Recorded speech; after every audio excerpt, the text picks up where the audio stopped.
Hey, hey, hey. Or if you're Native American, we can go how. Same thing. Different strokes, different folks. What are we looking at today? Possibly, well, hopefully, the nicest multi-tool collection, addition to my collection. We'll find out.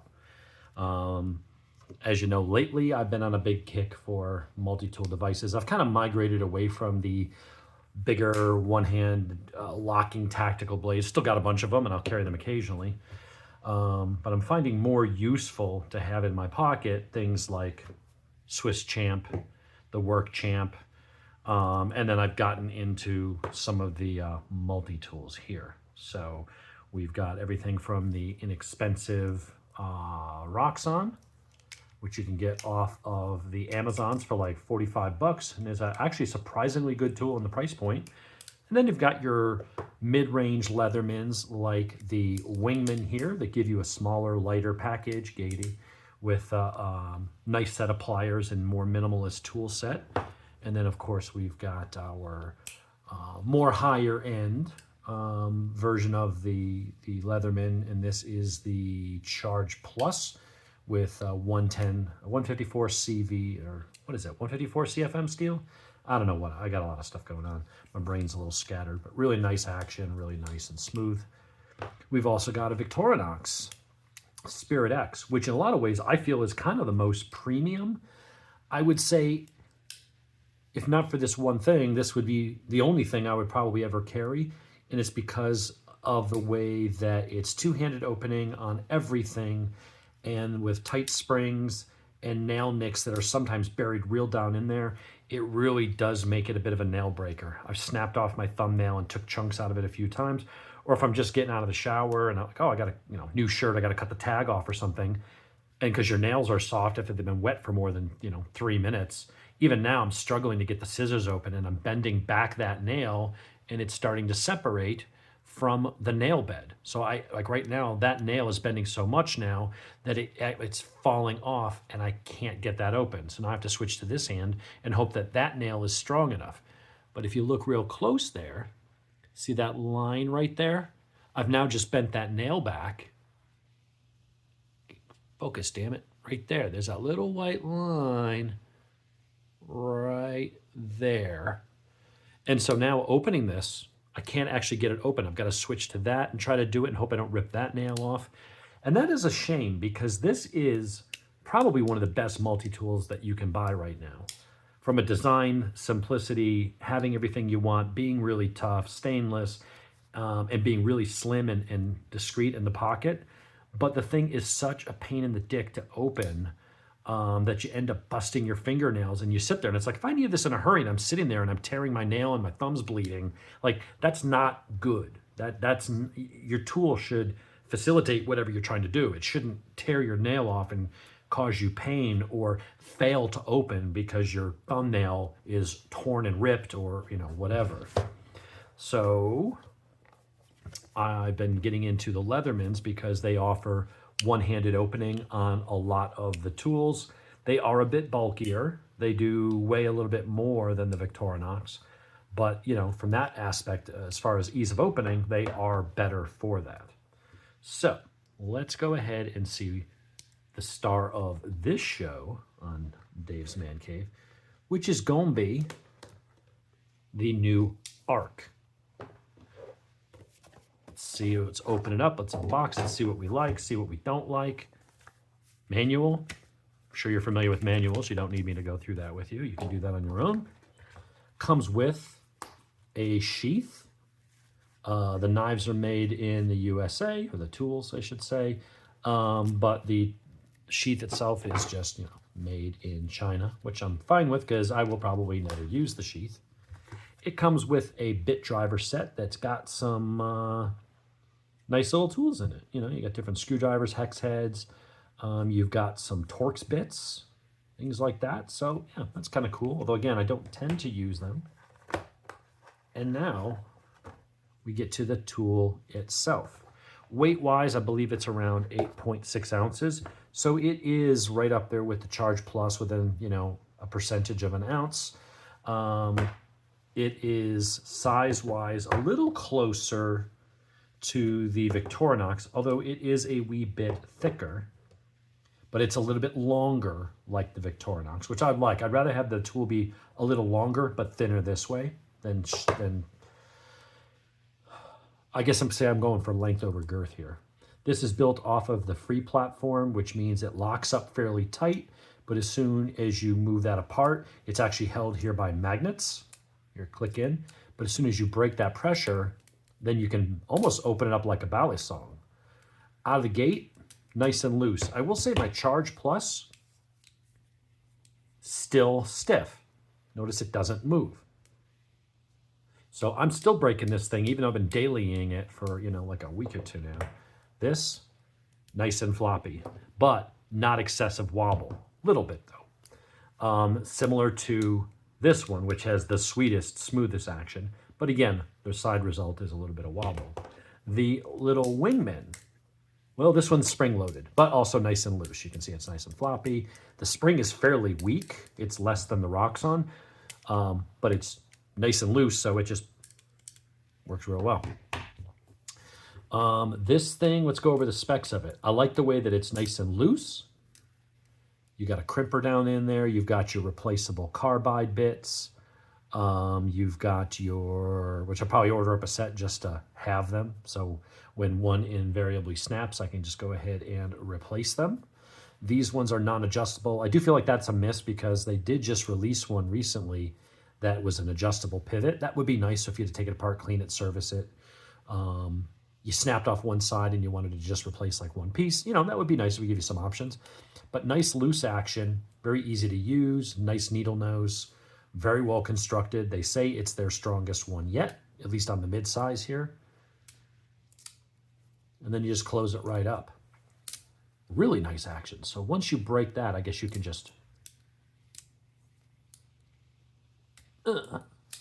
yeah, I mean, I'll have to sit here and fiddle with it. It's like any new knife. You need to kind of learn, how that knife particularly works as far as, how you have to hold it and stuff. But basically, you could pull this out, break that little magnetic seal, and then just kind of flip it open. And then I guess you can just kind of, let's see, if you do that, you can kind of snap it around, do the same. So with a little bit of practice, you could probably sit there and twirl it around. It does have a nice pocket clip. The pocket clip is reversible. I will be taking that off because I do not have pocket clips on any of my tools. I don't like them when they're this big and bulky to sit up high in the pocket. I'd rather make it thinner and print less and draw less attention to it and put it down in my pocket. Just my personal preference. All right, let's go over the tool set. Now, the biggest thing, and this will probably loosen up a little bit to where I can get it to flick out, which is nice. There you go. With a little bit of wrist flick, you get it. No real blade wobble in there. What we have is Magnacut. Now, they did DLC code it. I don't know why. I think they did it for aesthetic reasons because it's going to match the black and silver kind of high contrast look that they're going for here. It is one-hand opening and one-handed closing, and it does kind of snap down into place. So nice action. It's all, I mean, there I didn't even have to flick it. It's already loosening up. Very nice. Right out of the gate, already starting to break in. Good job on them. Maybe it's just the oil, maybe starting to work its way into the pivot a little better. Edge on it feels nice, although it's not a really thin edge. It's a little more of a hard use edge, but it still feels plenty sharp. I'm sure it'll be good as a pocket knife opening boxes, cutting string, zip ties, and things of that nature. The locking mechanism is here. You pull that back and then you can snap that shut. You roll it over and you've got your one-handed opening file. You have a diamond impregnated on that side for smoothing filing work. You got a nice, very bitey crosshatch there, and then you got an edge file, which feels better than the one that came on the Charge Plus. The Charge Plus one didn't impress me that much. It has the diamond on that side. This crosshatch doesn't feel as abrasive, and this doesn't feel like it bites as much either. I feel like the Victorinox actually has, oh wait, that's not the Victorinox, duh. I feel like the Victorinox actually has the better file. That's the saw. This is really bitey. That's more like a hacksaw. We're gonna do some tests in the future where I'm gonna take like a bunch of nails out of the same box. We're going to get coat hangers and we're going to do cut tests. And then we're going to go filing through nails and see how many strokes it takes to cut through, which one seems to do the best cutting through a piece of metal or something like that. And what we're going to do is we're going to put this guy up against the two more premium Leathermans, as well as the Roxxon. And I may, just for shits and giggles, if that's a saw,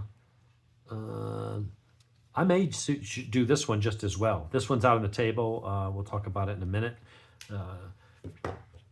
So that's got everything you'd want in a file.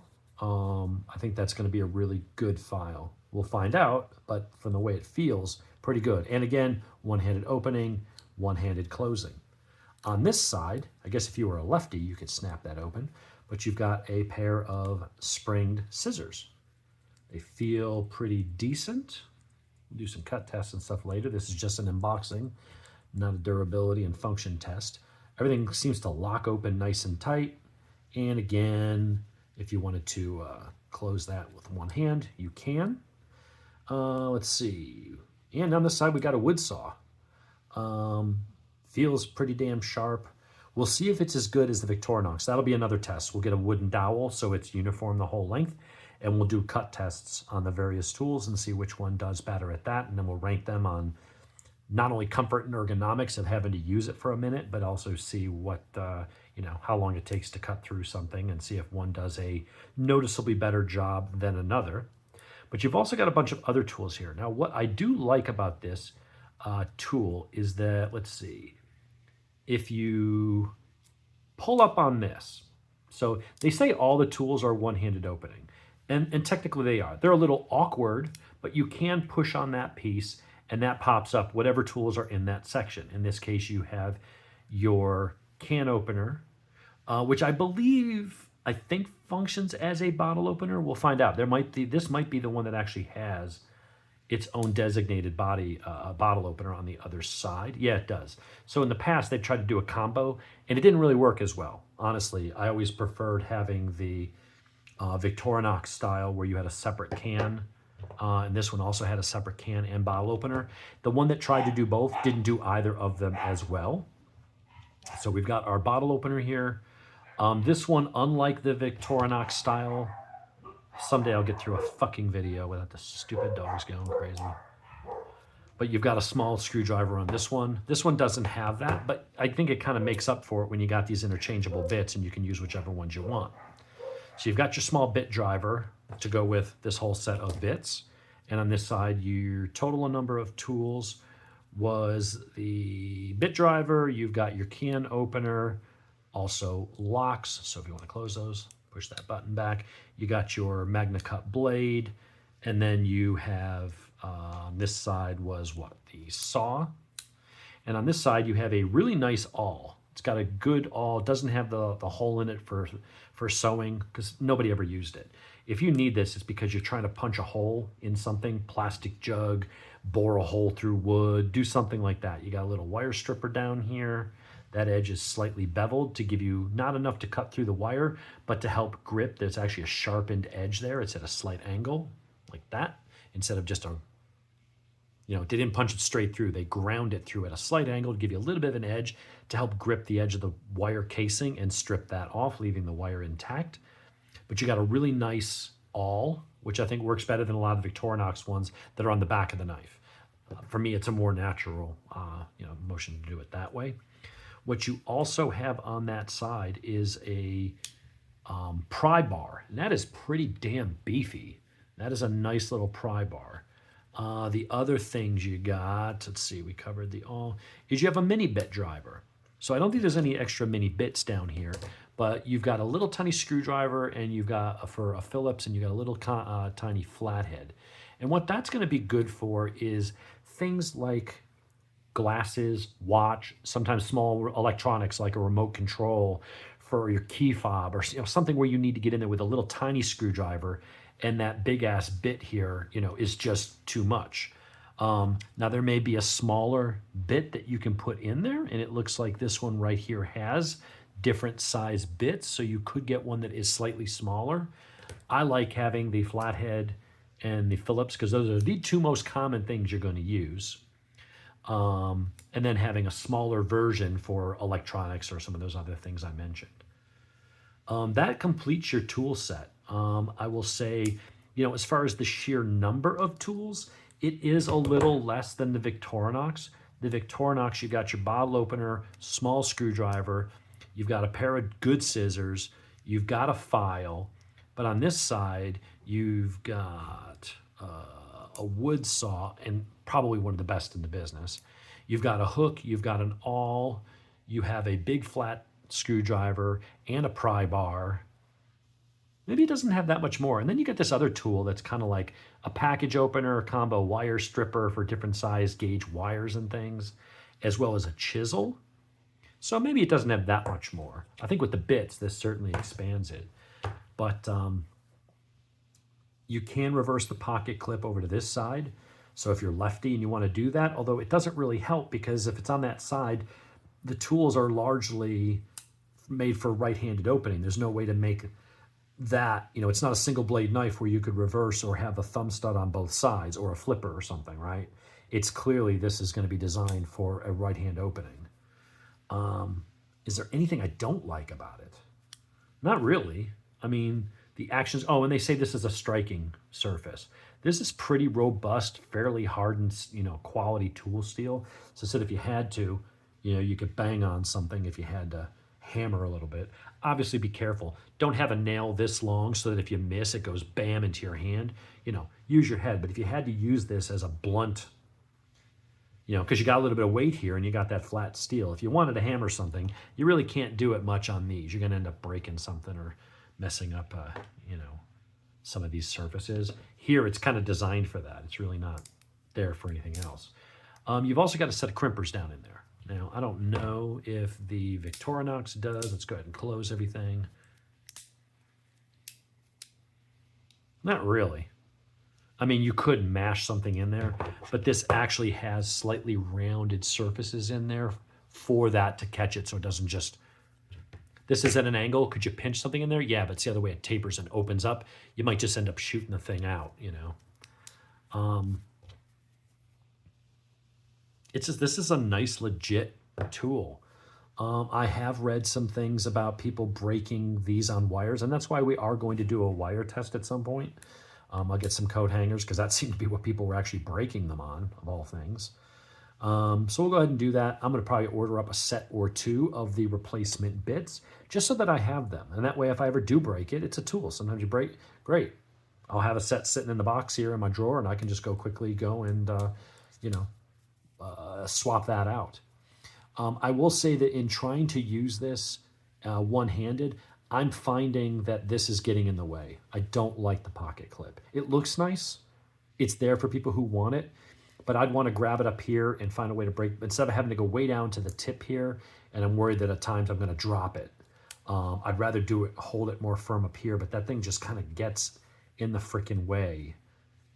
I also feel that if I'm using this, let's see, the knife down here, it's got a hot spot. Definitely. This part right here is digging right into that knuckle. Can I use it? Yeah. But I think if I was actually doing anything for more than like a minute or two, shaving down a stick, doing something, it's not the worst hot spot. It's not the worst one I felt, but it's not great. So there you have it. Little bit of wobble, like right there, it's loose. So what I'm going to do, and that induces a little bit of wobble in the handle. I'm going to go ahead and tighten that up. You want to basically tighten these up just enough to where it's still loose enough to flick it and have that one hand opening. It's not binding, but you don't want to see that kind of wobble. So I'm going to go ahead and tighten those up. In fact, I could probably use this one with the bit driver, and I'm sure one of those is the right size Torx bit. So we'll go ahead and put that in. But overall, it feels solid in the hand, and it's going to feel a little bit more solid as soon as I get rid of that little bit of wobble. It works really well as a knife. And to tie it back to this one right here, there are times I will carry this because it's more about the knife, but it's got all these tools. Now, obviously, these pliers aren't going to compare to anything on the table. But if you just needed a small pair of pliers and a magnifying glass and bottle openers, can openers, small saws, scissors, but you want to keep the size and weight down, and you don't care about a giant pair of scissors, but if you did need to grab something or bend a piece of wire, it would be cool to have, you know, a little set, then something like this is going to be perfect. I've also got a corkscrew, which none of these have. That corkscrew also lets me hide a mini ferro rod. So I could use that as a fire striker. That's basically a type of flint or magnesium or something, and scrape it on the back of the file, and I have a spark. I can sit there and make a fire with that. So that's a really nice, you know, if you just want to go small and you want to have an all-around tool set for tinkering and stuff, while having, you know, a couple blades, a little pen knife, and then a regular spear blade, and you don't mind it not locking, something like this is fantastic. But as you get into this area where you're like, no, you know, the primary thing is I need a decent set of tools and bit drivers and a real set of pliers that I could grab and wrench on something, and, you know, if I needed to, then you need to be looking at multi-tools. And you've got a lot of choices on the market. If you want to spend 45 bucks, go with the Roxxon. It's a really solid with D2 steel. It's good. Yeah, it's made in China. Deal with it. Pretty much everything is these days, so tired of people whining and bitching about it on every goddamn video. Doesn't mean you're a commie, doesn't mean you're gay, just because you own something from China. You know, but if you want the Leatherman name and you want the US made and you want the US warranty, which, face it, is going to be better than something you bought off Amazon from China, then the Leatherman Wingman, these are around 65 bucks. And that is a lot of knife and a lot of tool for the money. The downside is all your tools are in the inside. So you'll have to open it up, other than, you know, the blade, but most of your actual tools are going to be on the inside. But it does still offer a one-hand opening with a hollow grind and serrated edge. Wingman, if you're on a budget but you want the US made and you don't mind a more minimalist tool set, but the tools that it has, you want them to be quality and strong and useful with a spring action, look no further than the Wingman. If you don't mind the nail breaker, I'd say this feels the most premium, and it is the most slim. But in my case, I got one that's really tight, and like you saw me sitting here struggling, I could not open the goddamn scissors. Yeah, right there. It's just, my nail is just bending over on itself, and then it slips off. Like, my nail does not have the structural integrity. If I go to that corner now, I was able to get it because I haven't bent that part back. But that's the problem with these Victorinox, is that they're really strong springs and they can be really stiff. However, other than that, it's one of the best ones you can buy. That is totally premium. I have been rocking the Charge Plus, and I'm kind of regretting buying it, only because if I just waited a little longer, getting this one anyway, this was 150 bucks. It's a great tool. Is it $80 less the tool than this one? I don't know. But knowing now, seeing how good this one is, I'm kind of like, I didn't really need to spend that $150. So maybe I'll give that one away or sell it or something like that. This one's going to be the keeper. So I've got a meeting to get into here. I just had a quick break. I'm going to go ahead and remove that, and then I'm going to tighten up all my pivots and oil everything just to get rid of that itty bitty bit of wave blade, that handle wobble that I had. This side doesn't have any. That one's good and solid. This one just needs probably like 1/8 of a turn. And that is going to be my fantastic EDC every day. I love Magnacut. I kind of wish they didn't do this DLC coating. It doesn't need it, because Magnacut, one of its claims to fame besides toughness and edge retention, is it's really, really stainless. And you don't have to worry about it rusting. In which case, why put the DLC coating that's just going to get nicked and mashed up, and it's going to make the knife, I mean, it's not going to affect looks or work, how it functions, but it is going to start to look all beat up, and, just because that stuff does wear off. And it adds to the cost. Honestly, I would rather just have anodizing on these areas here and leave the blade plain. Magnacut is a good-looking steel that holds up really well to corrosion resistance, so it doesn't really need that extra step that's just going to make the knife look kind of like crap after you've used it 3 or 4 times. That's a small thing. Overall, this feels like an absolutely fantastic, useful tool, and I'm going to really enjoy using this. So, good tool set, good quality, made in the US. It is pricey at $230 plus tax and shipping. So, depending on where you get it from and whether they throw in free shipping or not, you're looking at the better part of 250 bucks. And that, to me, is a lot for a multi-tool. But as a survival tool, EDC companion, portable little mini toolbox, that if you were in a situation and you had to flick it open and you only had one hand, I mean, you never know, that could be a lifesaver. Certainly it's a convenience. Anyway, hope you guys enjoyed. That is the new Arc. Stay tuned. Give me a couple weeks. I will find the time. I will go get a wooden dowel. I will go get a steel bar or something that I can consistently cut so that, you know, they're all getting a fair shake at the same thing. And we'll do a review and how many cuts did it take to go through the steel? How many pushes and pulls did it take to go through the wood?